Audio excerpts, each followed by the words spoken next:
Welcome back. I'm joined by my good buddy Doug Weaver. Doug, welcome back to the show. I'm enjoying being here with you. All right. Well, Doug knows good and well we're talking U.S. Open here still. Right. And Doug and I were just having this conversation before we got on air that there's no more tension created than there is at a U.S. Open for a lot of factors.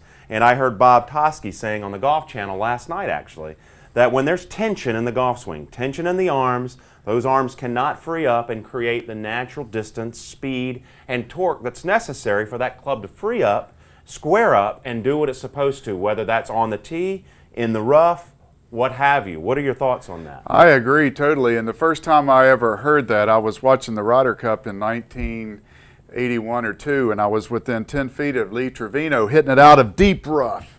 And 15 minutes later, an incredible storm came, and we all go to the shelter. And make a long story short, I had a chance to ask Trevino, said, how did you hit that great shot out of that deep rough from 150 yards and get it to stop on the green?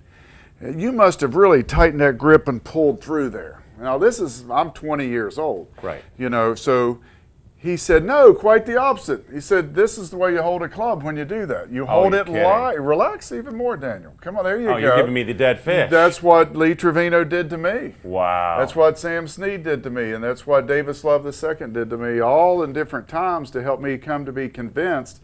And what Trevino said is, right, this was probably 1981, he says if you hold it tight, it slows down the club head. Right. If you let it go, if you loosen up your grip, the club head then goes fast, and the leading edge of this club cuts through that grass like a lawnmower blade. Wow.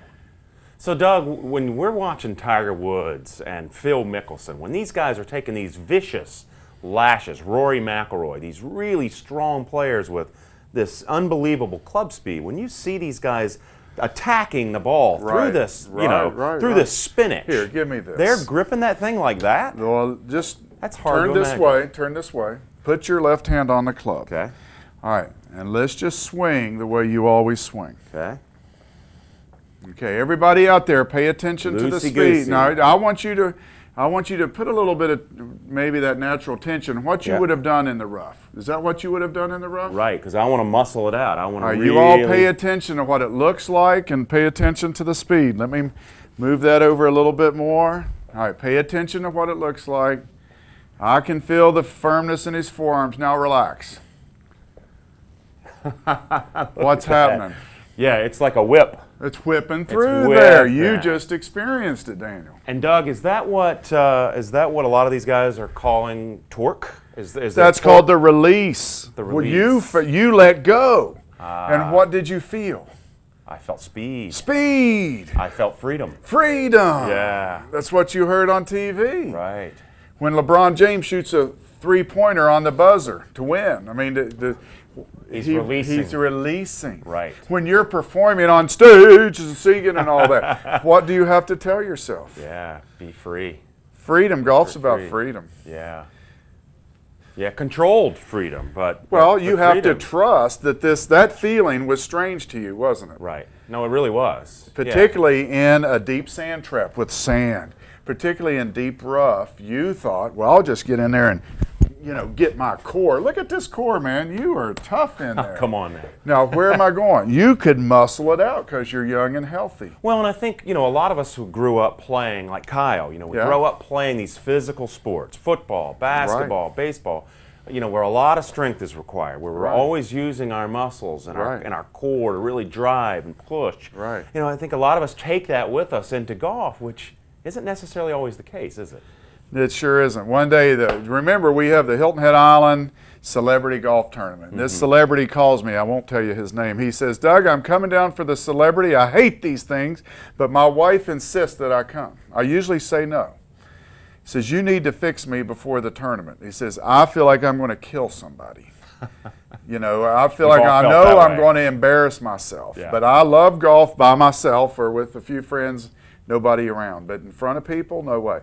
So this big guy, he says, I have played in 3 World Series. I've pitched. I'm great. I perform well. I know how to do it with millions of people watching me. So I watched him swing, and much like you, he had what? Tension. And if you start off with 10% tension like that, and then you get in front of people, 10% tension goes to 30% tension, right, and it shuts it down. Right. So the deceiving part of a lot of amateurs or people, they practice a little bit tense, and they get away with it, a little bit tense. Right. And then they naturally go onto the golf course, and that, again, that 10% tension on the range goes to 30% on the first tee, goes to 50% when you're upset. So and then your game falls apart, or your whole falls apart. You're saying this all starts from how you practice, from the first ball that you hit on the practice range all the way through the round. Yeah. Are there particular drills or mental points that we can think of? Well, you have to know, who are you competing with when you play golf? The golf course and yourself. Yourself. And the golf course is just an element out there that's right, distracting you. But you have to realize that you should be more relaxed when you're finished than when you begin. Right. And when you watched all these players, I mean, last week, they were constantly relaxing, constantly breathing, intentionally had a strategy to relax and to disengage the tension. Well, until the end there, you saw some of the best players in the world, Jim Furyk, Graham McDowell, some of the coolest customers in the business, coming down the stretch. You could feel it. Yeah. You could literally feel it through the television, the tension, the stress that was on these guys. Right. Amazing what a little bit of tension does to the body, isn't it? And the mind. Right. So Furyk and Padraig Harrington both pulled it in the left bunker when they knew they needed to hit it close to the pin, and the bunker shut them down, you know. But back to they were on a side hill lie. They wanted to do well, and they probably just muscled it at a 10%, and it pulled them a little bit to the left. This guy could have fixed them. He could have. Well, I played in 2 U.S. Opens. Yeah, right. I mean, my hands. Michel Dion, another Islander, was caddying for me. I said, the adrenaline is so high, you feel like your hands just swell up. You look at them, you go, they're not swollen. Yeah. But it's just a real wonderful adrenaline rush. Yeah. Well, Doug, it's all the time we got, bud. I could go on and on and on with you. We could, can't we? Couldn't we? Hey, brother. Good to be with you. Now, that's a better handshake. That's the way we shake hands. Right. This is the way you hold a golf club. There's a huge difference, though. Folks, call Doug if you really want to learn how to hit out of the rough, or from anywhere else on the golf course. He's the master. That's all the time we got here. Thanks for joining us this week. It's been a great show. We'll see you next time.